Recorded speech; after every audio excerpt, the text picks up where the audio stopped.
This is Meredith, this is Sarah, and I'm Lizzie, and we're going to be talking about things we learned in Kenya. The first thing we learned was Swahili. That's a language that is most commonly spoken there, along with English. We learned basic phrases, greetings, and Kenya, every time you meet someone, the handshake is very, very important.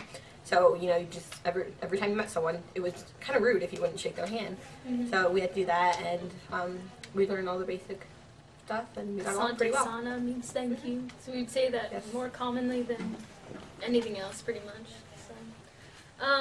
So, we learned about how privileged we are to live in a place where you can run barefoot without getting a lot of diseases, in a place where you can eat tomatoes, and you can use the faucet water.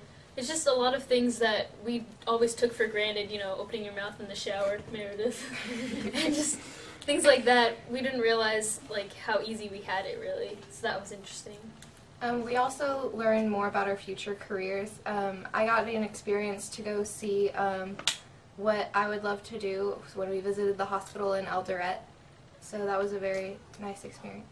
Yeah, I also got to experience what I wanted to do and see a rape clinic there, and I was able to see what they were doing, and that was kind of something I had always been interested in, so we've got direction in our lives. It's always a good thing. The third thing we learned about was the food, obviously, which was a pretty big part of the trip. Let's see, what was your guys' favorite? Mangoes. Mandazis. Hands down.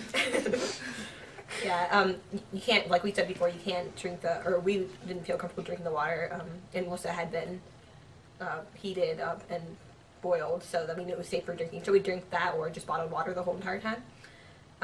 So basically, main meal in Kenya would be some sort of chicken and beef, and then rice and ugali, which is basically like rice, but it's kind of more. It's like a corn paste. More of a corn thing. It's disgusting. And also chapatis, which are basically a kind of a non-bread or tortilla thing, which were amazing. They're so good. Mm-hmm. Yeah, it was interesting. The students were really informed about the politics of their country and their new constitution and everything like that.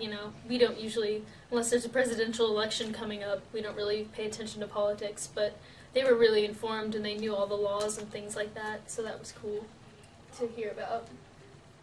We also learned about how their education system is set up and how for basically grades 1 through 8 the government pays, but once you hit high school level you have to pay for yourself, which is very difficult for most of the families there to deal with. Yeah, especially because most of the kids we work with don't have parents, and so the kids are taking care of their siblings, and they're trying to make ends meet, trying to make money so they can support themselves. They don't really have time for school, and obviously not the money for school.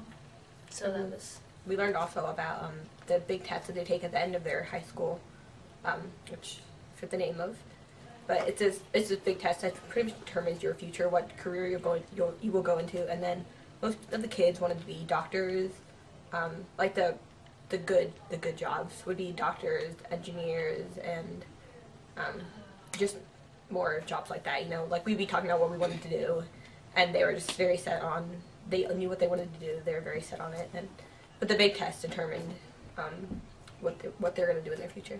Yeah, and they were so set with their goals, they wanted to give back to their own communities, which was really, really cool because, rarely do you hear of somebody who, wants to come back to their hometown and help out, so, yeah. That's pretty much it. We learned a lot of things.